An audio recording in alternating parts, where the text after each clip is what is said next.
Hello traders, Gary Wagner here, just about 10:35 in Honolulu, 4:35 in New York. It is Wednesday, 15th day of March, 2017, and this is the Daily Report for Gold and Silver. The Fed speaks today with the long-anticipated interest rate hike enacted.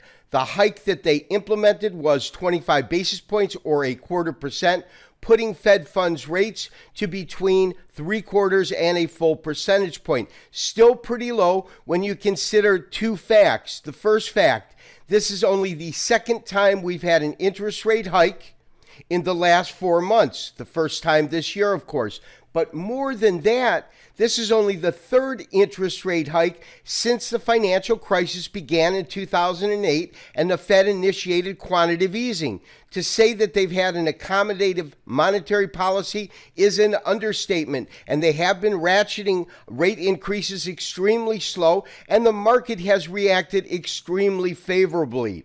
On today's show, I am going to release the Trending Markets module to all of our subscribers so that they can get an idea about the dollar as well as U.S. equities, which is going to be the primary focus of the Trending Markets module. But let's take a look at gold. Tremendous upside surge. Although we are coming off of the highs today, we are still trading up substantially, this being April futures at $12.1960, up $17, a net gain of almost a full 1.5 points.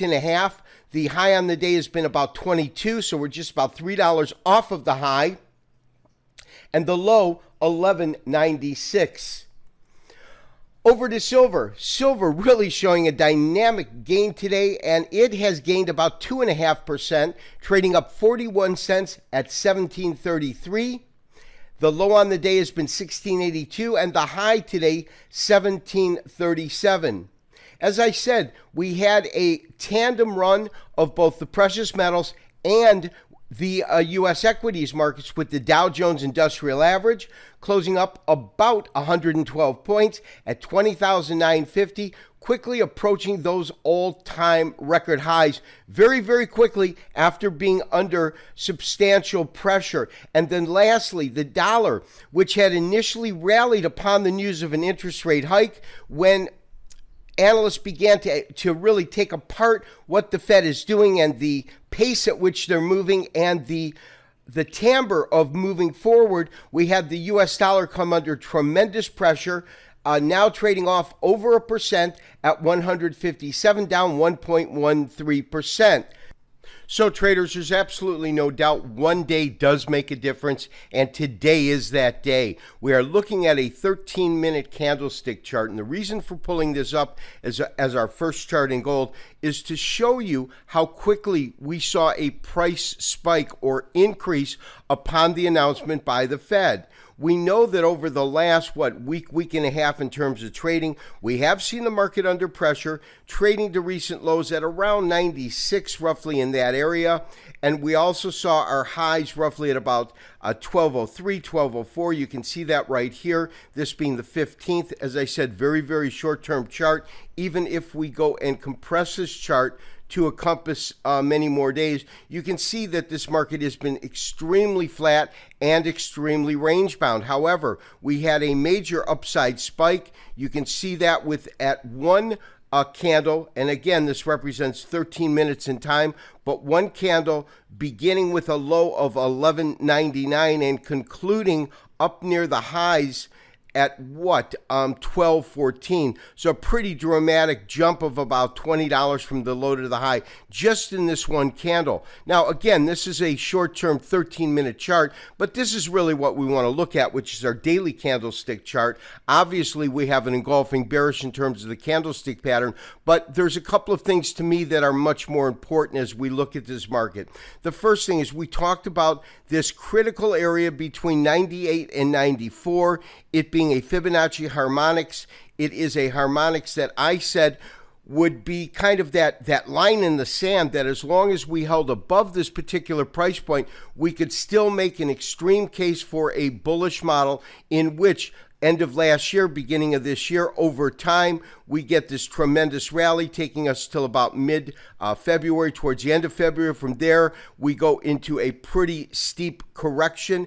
This correction taking us down to the recent lows. Again, short term, this is only a daily chart, but we had these series of dojis as we awaited the announcement by the Fed and this tremendous upside move.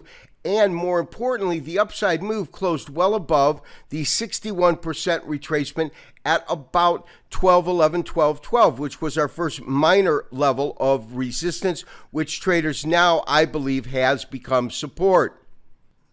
And traders, to really understand or get a sense for what our resistance area is now that we have breached or gone above that one critical area at about 1211, 1212, we've got to look at our weekly charts. When we do that, the pattern that we're getting, and realize that we're still 2 days left in the trading week, so this candle could certainly change, but we had a dynamic, this is the dynamic rally which began at the end of last year, takes us up to these highs that come in at around 1260. From there, we get a pretty strong retracement, and this is simply a bullish harami or an inside trading week in which it is opened inside the prior candle and so far has closed inside the prior candle. Now, if we get a continuation or a move above our current pricing, which is quite possible, we want to see how it reacts at 1220. That would be the next real level, and then major resistance at 1250, and then this top at 1260.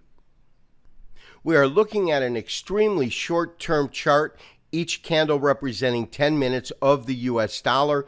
We can absolutely see it flatlined, trading within a defined and very narrow range as we went up to the Fed announcement. It's quite obvious where the Fed announcement comes in at, but immediately following the Fed announcement, we had this little clip up. That is this green candle here, and that was followed by a pretty severe drop in the dollar index. The real tell of the tape, of course, is coming in when we look at our daily chart, and I've just gone ahead and pulled that up. What we can see is that, first of all, on a technical basis in terms of the US dollar, I've been plotting this 28-day moving average for the last, week and a half, 2 weeks. We have definitely been trading above that point, and that's obviously because we saw this market, after hitting this top at about 103, come down and find really strong support at the 38% retracement area, which comes in at 99.22. Market comes up, it finds resistance based upon this top right in here, which comes in roughly at 102. Let's carry our line over and we can see that. But of course, that remained above the 28-day moving average, and we had a definitive drop below that. That changes, I believe, the short-term trajectory of the US dollar, and we should see the dollar move to lower ground based upon what the action that we have seen today. And traders, of course, when the dollar goes down in value, that favors, of course, A, exports, and B, U.S. equities markets will react favorably to that. Dow Jones Industrial Average was up, as I said, about 0.5%, 20,950, ending this really meandering losing streak that we have seen, in which, on a technical basis, again, this is a daily chart, we have gone in, as we spoke about over the last couple of weeks, and filled this technical gap. We absolutely did that over the last couple of days, and I believe at this point we will see equities begin to move up, and I believe we will take out the former record top in the market. And then most importantly, what does today's news signal in gold? Obviously, first of all, it tells us that we have found strong support at $1,200. I believe we are probably going to see pricing move up from here, so it is simply a matter of entry point and entering at the proper time. I felt that entering at the top here, because the move happened so quickly, was not the most prudent move. I want to see if there's any kind of a pullback over the next couple of days, which will allow ourselves to get long at a more favorable price. In terms of areas that we're looking at, obviously, now that we have closed above the 61% retracement at 1212, that is our current level of support.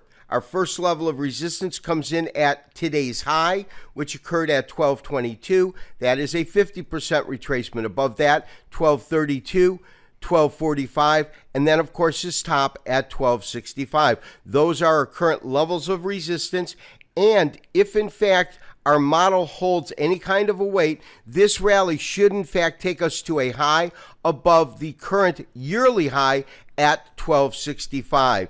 So we do have some real optimism back within the precious metals markets. This has been Gary Wagner, wishing you, as always, good trading. We'll talk to you tomorrow for another daily update and review.